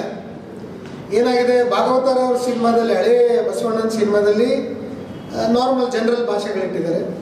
ನಾನು ಈ ಡಿಸ್ಕಷನ್ನು ಮಠಾಧೀಶರುಗಳ ಹತ್ರ ಹೋದಾಗ ಅವ್ರು ಸಲಹೆ ಕೊಡ್ರಿಲ್ಲ, ಇದು ಯೂನಿವರ್ಸಲ್ ಸಬ್ಜೆಕ್ಟ್ ಆಗ್ತಿರೋದ್ರಿಂದ ನೀವು ಯೂನಿವರ್ಸಲ್ ಭಾಷೆ, ಸಹಜ ಕನ್ನಡ ಮಾತಾಡಿಸಿ ಅಂತ. ಬಟ್ ನನ್ನ ವಾದ ಏನಿತ್ತು ಅಂತಂದರೆ, ಬೇಸಿಕಲಿ ಬಸವಣ್ಣನೇ ಬಿಜಾಪುರ ಡಿಸ್ಟ್ರಿಕ್ಟ್ ಅವರು. ಸೊ ಇದೆಲ್ಲ ಇನ್ಸಿಡೆಂಟ್ ನಡೆದಿರೋದೇ ಬಿಜಾಪುರ, ಬೀದರ್, ಬಾಗಲಕೋಟೆ, ಸ್ವಲ್ಪ ಈಗಿನ ಸೊನಾಲಿಗೆ ಅಂದರೆ ಈಗೇನು ಸೋಲಾಪುರ ಅಂತೀವಲ್ಲ ಆ ಭಾಗದಲ್ಲಿ ಏನು ಬೆಂಗಳೂರು ಕನ್ನಡ ಇಲ್ಲ, ಮೈಸೂರು ಕನ್ನಡ ಇಲ್ಲ. ಆ ಭಾಷೆ ಆ ಕಡೆ ಇರೋದು ಇನ್ನೂ ಪಕ್ಕಾ ಜವಾರಿ ಉತ್ತರ ಕರ್ನಾಟಕ. ಸೊ ನಾವು ಸಹಜತೆ, ಶಕ್ತಿ, ಸಹಜ ಸಿನಿಮಾ ಅಂತ ಬಾಯಲ್ಲಿ ಹೇಳಿ ನಾವು ಬಸವಣ್ಣನವರೇ ಬರುತ್ತಿದ್ದೀರಾ, ಬಸವಣ್ಣನವರೇ ಕೂಡುತ್ತಿದ್ದೀರಾ ಅನ್ನೋದಕ್ಕಿಂತ ಬಸವಣ್ಣ ಬಾರು ಮರೆಯ, ಬಸವಣ್ಣ ಕುಂದರು ಯಪ್ಪ ಅಂದರೆ ಇನ್ನೂ ನಮ್ಮತನ ಅನಿಸುತ್ತೆ ಅನ್ನೋದು ನಮ್ಮ ವಾದ. ಸೊ ಹಾಗಾಗಿ ನಾವು ಪಕ್ಕಾ ಮನುಷ್ಯನೇ ಉತ್ತರ ಕರ್ನಾಟಕದವನಾಗಿರೋದ್ರಿಂದ ಅವ್ರ ಭಾಷೆ ಉತ್ತರ ಕರ್ನಾಟಕ ತೋರಿಸೋದೇ ಯೋಗ್ಯ ಅಂತ ನಾವು ಉತ್ತರ ಕರ್ನಾಟಕ ಭಾಷೆಯಲ್ಲೇ ಮಾಡಿದ್ವಿ. ಈಗ ಮಾಚಿದೇವನ ಪಾತ್ರ ಆದರೂ ಪ್ರಾಮುಖ್ಯತೆ ಇರೋದಾದ್ರೆ ಇಲ್ಲ, ಏನಾಯ್ತು ಅಂತಂದರೆ ನಾವು ಎಲ್ಲ ಹೊಸಬರು ಕಲಾವಿದರನ್ನು ತೊಗೊಂಡು ಮಾಡ್ತಿರೋದ್ರಿಂದ ತುಂಬ ಚಾಲೆಂಜಿಂಗ್ ಆಗಿತ್ತು. ಸುಮಾರು ಒಂದು 150 ಜನ ಆರ್ಟಿಸ್ಟ್ಗಳನ್ನು ತೊಗೊಂಡಿದ್ದೀವಿ. ಅದರಲ್ಲಿ ಆಲ್ಮೋಸ್ಟ್ 120 ಜನ ಹೊಸಬರೇ, ಆಮೇಲೆ ರಂಗಭೂಮಿ ಕಲಾವಿದರು. ಸೊ ನಾವು ಮಾಚಿದೇವನ ಪಾತ್ರಕ್ಕೆ ಬೇರೆ ನಮ್ಮ ಸ್ನೇಹಿತರನ್ನ ತಯಾರು ಮಾಡಿದ್ವಿ. ಅದು ನಮ್ಮ ಸಿನಿಮಾ ಭಾಷೆಯಲ್ಲಿ ಹೇಳ್ಬೇಕು ಅಂದರೆ ಸಿಕ್ಕಾಪಟ್ಟಿ ಸೈಕಲ್ ಹೊಡೆದ್ರು. ಸೊ ಹಂಗಾಗಿ ಒಬ್ಬ ಮಹಾಶರಣ ಸಿಕ್ಕಾಪಟ್ಟಿ ಕಾಂಪ್ಲಿಕೇಟೆಡ್ ಕ್ಯಾರೆಕ್ಟ್ರು, ಆಮೇಲೆ ರಗಡ್ನೆಸ್ ಬೇಕಾಗಿತ್ತು. ಸೊ ನಾನು ಸ್ವಲ್ಪ ದಪ್ಪ ಇರೋದು, ಹೈಟ್ ಗಿಟ್ ಇರೋದ್ರಿಂದ ನೀವೇ ಮಾಡಿಬಿಡ್ರಿ ಅಂತ. ಸೊ ಅದನ್ನು ಕಾಸ್ಟ್ಯೂಮ್ ಹಾಕಿ ಡಿಸೈನ್ ಮಾಡಿದ್ಮೇಲೆ ನಾನು ಸೂಟ್ ಆಗಿದೆ ಅಂತ ಅನ್ನಿಸ್ತು. ಆಮೇಲೆ ಈ ಶರಣರ ಒಂದು ವಚನ ಸಾಹಿತ್ಯ ರಕ್ಷಣೆ ಮಾಡಬೇಕಾದ್ರೆ ಮಾಚಿದೇವನ ಬಲಿದಾನಗಳು, ಮಾಚಿದೇವನ ಹೋರಾಟಗಳು ತುಂಬ ಅದ್ಭುತವಾಗಿದೆ. ಸಿನಿಮಾದಲ್ಲಿ ತುಂಬ ಚೆನ್ನಾಗಿ ಬಂದಿದೆ ಅಂತಂದು ನೀವೆಲ್ಲ ಪ್ರೇಕ್ಷಕರು ಹೇಳ್ಬೋದು. ಸೊ ಹಾಗಾಗಿ ಆ ಕ್ಯಾರೆಕ್ಟರ್ ನಾನೇ ಮಾಡಬೇಕಂತೂ ಚಾಲೆಂಜಿಂಗ್ ಇತ್ತು. ಈ ಕಡೆ ಡೈರೆಕ್ಷನ್ನು, ಆ ಕಡೆ ಡೈಲಾಗ್ ಹೇಳ್ಕೊಡ್ಬೇಕು, ಈ ಕಡೆ ಆ್ಯಕ್ಟಿಂಗ್ ಮಾಡಬೇಕು. ಇದೆಲ್ಲ ಒಂಥರ ಏನಪ್ಪ ಅಂದರೆ ಬಸವಣ್ಣನ ಪವಾಡ ಥರ ನಮ್ಮ ಸಿನಿಮಾ ಆಯಿತು. ಸೊ ಹಾಗಾಗಿ ಮಾಡಿದ್ದೀವಿ ಪ್ರಯತ್ನನ. ನೀವೆಲ್ಲ ಆಶೀರ್ವಾದ ಮಾಡ್ತೀರಿ ಅಂತ ನಾನು ಅಂದ್ಕೊಂಡಿದ್ದೀನಿ. ಇವಾಗ ರಿಲೀಸ್ಗೆ ಪ್ರಿಪ್ರೇಷನ್ಸ್ ಹೇಗೆ ನಡೀತಿದೆ, ಏನೇನು ಕ್ರಮಗಳನ್ನ ತಗೊಳ್ತಾ? ನಾವು ಜನರಲ್ಲಾಗಿ ಹೇಳ್ಬೇಕು ಅಂದರೆ ಬೇರೆ ಸಿನಿಮಾಗಳ ಥರ ನಮಗೇನು ಪ್ರೆಷರ್ ಇಲ್ಲ. We are cool. ಬಿಕಾಸ್ ಏನಂತಂದರೆ, ಒಂದು ಸಾಂಸ್ಕೃತಿಕ ನಾಯಕನ ಸಿನಿಮಾ ಮಾಡ್ತಿರೋದ್ರಿಂದ ಸರ್ಕಾರದ ಎಲ್ಲ ಜನಗಳು ನಮಗೆ ಫೋನ್ ಮಾಡಿ ಸಪೋರ್ಟ್ ಮಾಡ್ತಿದ್ದಾರೆ, ಬೈಟ್ಗಳು ಕೊಡ್ತಾ ಇದ್ದಾರೆ. ಆಮೇಲೆ ಮುಖ್ಯವಾಗಿ ಮಠಾಧೀಶ್ವರರು, ಬಸವಪುರ ಸಂಘಟನೆಗಳು, ಆಮೇಲೆ ಎಲ್ಲ ಶರಣರು, ಶರಣೆಯರು ನಮ್ಮ ಸಿನಿಮಾ ರೀ ಇದು, ನಾವೆಲ್ಲ ಬರ್ತೀವಿ, ನಾವೆಲ್ಲ ನೋಡ್ತೀವಿ ಅಂತಿದ್ದಾರೆ. ಆಮೇಲೆ ಇನ್ನೊಂದು ಏನಪ್ಪ ಅಂತಂದರೆ, ನಮ್ಮ ಸಿನಿಮಾದಲ್ಲಿ ಮಿಸ್ ಯೂನಿವರ್ಸ್ ಪೆಟೆಟ್ ಶ್ರುತಿ ಹೆಗ್ಡೆ ಅವರು ತುಂಬ ಚೆನ್ನಾಗಿ ಅನುಭವ ಮಾಡಿದ್ದಾರೆ. ಆಮೇಲೆ ಪದ್ಮಶ್ರೀ ಮುನಿ ವೆಂಕಟಪ್ಪನವರು ಅವರೇ ಖುದ್ದು ತಾವೇ ಹರಿಚಂದ್ರ ಕೇರಿ ಮುಖ್ಯನ ತಂದೆ ಪಾತ್ರ ಮಾಡಿದ್ದಾರೆ.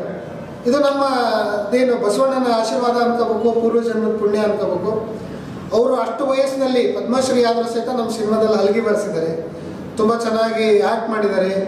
ಆಮೇಲೆ ಎಲ್ಲರನ್ನೂ ಸೆಳೆದಿದ್ದಾರೆ. ಭಾಳ ಜನಕ್ಕೆ ಅದೊಂದು ಹೆಮ್ಮೆ ವಿಚಾರ.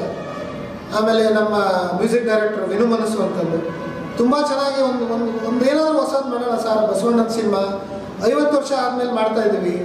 ನಾವು ಆ್ಯಕ್ಚುಲಿ ಹಿಂದೆ ಅಶೋಕ್ ಅವ್ರು ಮಾತಾಡ್ಸಿದ್ವಿ, ಶ್ರೀಧರ್ ಸರ್ ಮಾತಾಡ್ಸಿದ್ವಿ. ಸರ್ ನಿಮ್ಮ ಅನುಭವ ಹೆಂಗೆ ಸರ್? ಅವ್ರು ಹೇಳಿದ್ದಿದೆ, ನೀವು ಮಾಡ್ತಿರೋದು ಬಸವಣ್ಣನ ಸಿನಿಮಾಪ, ಭಾಳ ಹುಷಾರಾಗಿ ಮಾಡಿರಿ. 50 ವರ್ಷ ಆದಮೇಲೆ ಸಿಕ್ಕಾಪಟ್ಟಿ ಕಾಂಟ್ರವರ್ಸಿಗಳು, ಸಿಕ್ಕಾಪಟ್ಟಿ ಜಗಳಗಳು, ಸಿಕ್ಕಾಪಟ್ಟಿ ಹೋರಾಟಗಳು ಇರುತ್ತೆ, ಅದಕ್ಕೆಲ್ಲ ತಯಾರಾಗಿ ನೀವು ಮಾಡಿರಿ ಅಂತ. ನಮಗೇನು ಆ ಥರದ್ದೇನು ಆಗಲಿಲ್ಲ, ಸಪೋರ್ಟ್ಗಳೇ ತುಂಬ ಇದೆ. ಸೊ ಹಂಗಾಗಿ ಬಿಡುಗಡೆ ಮಾಡೋದು ಇದು ಬಸವಣ್ಣನ ಸಿನಿಮಾ, ಬಸವಣ್ಣನ ಜನಕ್ಕೆ ತೋರಿಸ್ತಾ ಇದ್ದೀವಿ. ಸೊ ಇದರಲ್ಲಿ ಅವರಾಗಿ ಬಂದರೆ ಅದು ಆಶೀರ್ವಾದ, ಇಲ್ಲ ಅಂತಂದರೆ ಪ್ರಸಾದ. ಸೊ ಎರಡಕ್ಕೂ ತಯಾರಾಗಿ ಸೊ ಭಾಳ ಕೂಲಾಗಿ ನಾವು ರಿಲೀಸ್ ಮಾಡ್ತಿದ್ದೀವಿ. ಆಮೇಲೆ ಬಸವಣ್ಣ ಯಾವಾಗಲೂ ನಮ್ಮದರ ಕೈ ಬಿಡಲ್ಲ ಅನ್ನೋ ಮಾತಿದೆ. ಬಸವಣ್ಣ 3 ಅಕ್ಷರ ಹೃದಯ ಕಮಲದಲ್ಲಿ ಇದ್ದಾಗ ಎಲ್ಲದೂ ಸಹಜವಾಗಿ ನಡೆಯುತ್ತೆ ಅಂತ ನಮ್ಮ ಸ್ವಾಮಿಗಳು ನನಗೆ ಭಾಳ ಸರಿ ಹೇಳಿದ್ದಾರೆ. ಸೊ ಅದೇ ನಮ್ಮ ಪ್ರಯತ್ನ ಇದೆ. ಸೊ ಸಹಜವಾಗಿ ಹೋಗುತ್ತೆ ಅಂತ ನಾವು ನಂಬಿದ್ದೀವಿ. ಕೊನೆಯದಾಗಿ ಏನು ಹೇಳ್ತೀರಿ? ಸೊ ನಾವು ಎಲ್ಲರಿಗೂ ಹೇಳೋದೇನಪ್ಪ ಅಂದರೆ, ದಯವಿಟ್ಟು ಥಿಯೇಟ್ರಿಗೆ ಬನ್ನಿ, ಸಿನಿಮಾ ನೋಡಿ. ಇದು ಬಸವಣ್ಣವ್ರ ಸಿನಿಮಾ, ವಿಶೇಷವಾದ ಸಿನಿಮಾ. ಇದು ಏನಂತಂದರೆ, ನಾವು ನಮ್ಮತನ, ನಮ್ಮ ಮಣ್ಣು, ನಮ್ಮ ಒಂದು ಸಂಸ್ಕೃತಿನ ನಾವು ಉಳಿಸ್ಕೋಬೇಕು ಅಂದರೆ ಈ ಥರ ಸಿನಿಮಾಗಳನ್ನು ಪ್ರೋತ್ಸಾಹ ಮಾಡಬೇಕು. ನೋಡಿ, ಆಶೀರ್ವಾದ ಮಾಡಿ ಅನ್ನೋದಕ್ಕಿಂತ ಆಶೀರ್ವಾದ ಪಡೀರಿ ಅಂತ ಹೇಳ್ತೀನಿ. ಯಾಕಂದರೆ ಇಲ್ಲಿ ಬಸವಣ್ಣ ಇದ್ದಾನೆ. ಇನ್ನೊಂದು ವಿಶೇಷ ಏನಂತಂದರೆ, ಎಲ್ಲ ಶರಣರು ಬರ್ತಾ ಇದ್ದಾರೆ. ಎಲ್ಲ ಶರಣರು ಅಂತಂದರೆ ಬಸವಣ್ಣ, ಅಲ್ಲಮ್ಮ ಪ್ರಭು, ಚನ್ನಬಸವಣ್ಣ, ಸತ್ಯಕ್ಕ, ಮುಕ್ತಾಯಕ್ಕ, ಆಮೇಲೆ ಮರುಳಶಂಕರ ದೇವ, ಮಡಿವಾಳ ಮಾಚಿದೇವ, ಮಾದಾರ ಚೆನ್ನಯ್ಯ ಸ್ವಾಮಿಗಳು, ಮಾದಾರ ಚೆನ್ನಯ್ಯನವರು ಯಾಕೆ ಕಲ್ಯಾಣಕ್ಕೆ ಬಂದರು? ಕಲ್ಯಾಣಕ್ಕೆ ಯಾಕೆ ಬರಬೇಕಾಗಿತ್ತು? 12ನೇ ಶತಮಾನದಲ್ಲಿ ಏನಿತ್ತು? ಬಸವಣ್ಣ ಅನ್ನೋದು ನಿಜವಾದ ಶಕ್ತಿನ ಇಲ್ಲಿ ಮುಖ್ಯವಾಗಿ ನಾವು ತೋರಿಸ್ತಾ ಇರೋದೇನೆಂದರೆ, ಶರಣರ ಶಕ್ತಿ ಅಂದರೆ ಏನು ನಿಜವಾಗ್ಲೂ ಶರಣರ ಶಕ್ತಿ? ಶರಣರ ಶಕ್ತಿ ಅಂದರೆ ಬಸವಣ್ಣನೋ? ಶರಣರ ಶಕ್ತಿ ಅಂದರೆ ಅಕ್ಕಮಹಾದೇವಿನೋ? ಶರಣರ ಶಕ್ತಿ ಅಂತಂದರೆ ಏನು? ಅನುಭವ ಮಂಟಪಕ್ಕೆ ಬಂದಂಥ ಎಲ್ಲ ಶರಣರು, ಅಥವಾ ಶರಣರ ಶಕ್ತಿ ಬಂದರೆ ವಚನ ಭಂಡಾರನು, ವಚನ ಸಾಹಿತ್ಯನು, ಅಥವಾ ಎಲ್ಲರಿಗೂ ತಗೊಂಡೋದಂತಹ ಚನ್ನಬಸವಣ್ಣನ ಶರಣರ ಶಕ್ತಿನೋ? ಇದನ್ನು ನೋಡ್ತಾ ಹೋದಂಗೆ ನಮಗೆ ಒಂದು ಕ್ಲಾರಿಟಿ ಬರ್ತಾ ಇರುತ್ತೆ. ಅವತ್ತಿನ ಪರಿಸ್ಥಿತಿಯಲ್ಲಿ ಅವರು ಶಕ್ತಿ ಅನ್ನೋದಕ್ಕೆ ಏನು ಅರ್ಥ ಕೊಟ್ಟಿದ್ರು. ಸೊ ಅನುಭವ ಮಂಟಪನ ಎಲ್ಲರೂ ಇವತ್ತಿನ ಸಂಸತ್ತು ಇದೊಂದು ಅದ್ಭುತವಾದ ಪರಿಕಲ್ಪನೆ ಇತ್ತು 12ನೇ ಶತಮಾನದಲ್ಲಿ. ನಿಜವಾಗಿ ಏನು ಪರಿಕಲ್ಪನೆ ಇತ್ತು ಅನ್ನೋದು ನಿಮಗೆ ಗೊತ್ತಾಗಬೇಕು ಅಂದರೆ ಶರಣರ ಶಕ್ತಿ ಸಿನಿಮಾ ನೋಡೋಣ. ಇಷ್ಟು ನೀಟಾಗಿ ಇವತ್ತಿನ ಅಧ್ಯಕ್ಷ, ಉಪಾಧ್ಯಕ್ಷ, ಸಭಾಧ್ಯಕ್ಷ, ವಿರೋಧ ಪಕ್ಷದ ನಾಯಕ, ruling party, opposition party, discussion counter, ಆಮೇಲೆ ಭಾವಿ, ಇವೆಲ್ಲ ಏನು ಕಾನ್ಸೆಪ್ಟ್ಗಳಿದಾವಲ್ಲ, ಅವತ್ತಿನ ಕಲ್ಪನೆ ಒಳಗೆ ಶರಣರು ಯಾವ ರೀತಿ ತೋರಿಸ್ತಾ ಇದ್ರು ಅನ್ನೋದನ್ನು ನಾವು ಈ ಶರಣರ ಶಕ್ತಿಯಲ್ಲಿ ತೋರಿಸೋಕೆ ಪ್ರಯತ್ನ ಮಾಡಿದ್ದೀವಿ. ಇದು ಶಕ್ತಿ ಕರ್ನಾಟಕದ ಶಕ್ತಿ, ಉತ್ತರ ಕರ್ನಾಟಕದ ಶಕ್ತಿ, ನಮ್ಮ ಜನರ ಶಕ್ತಿ, ನಮ್ಮ ಲಿಂಗವಂತರ, ನಮ್ಮ ವೀರಶೈವರ, ನಮ್ಮ ಶರಣರ ಈ ಶಕ್ತಿನ ನಾವೇನಂತ ತೋರಿಸ್ಬೇಕು ಅಂದರೆ, ಶರಣರ ಶಕ್ತಿನ ನಾವು ರಾಜ್ಯಾದ್ಯಂತ ತೋರಿಸ್ಬೇಕು, ದೇಶಾದ್ಯಂತ ತೋರಿಸ್ಬೇಕು, ಪ್ರಪಂಚಾದ್ಯಂತ ತೋರಿಸ್ಬೇಕು. ಬಸವಣ್ಣ ಏನು ಅನ್ನೋದನ್ನು ಜನಕ್ಕೆ ತೋರಿಸ್ಬೇಕು ಅಂತಂದರೆ ನಾವು ಶರಣರ ಶಕ್ತಿನ ನೋಡಬೇಕು ಅಂತ ಹೇಳ್ತೀನಿ. ತಾವೆಲ್ಲ ಬನ್ನಿ, ಆಶೀರ್ವಾದ ಮಾಡಿ ಅಂತ ಹೇಳಿ ನನ್ನ ಮಾತು ಮುಗಿಸ್ತೀನಿ. ಶರಣ.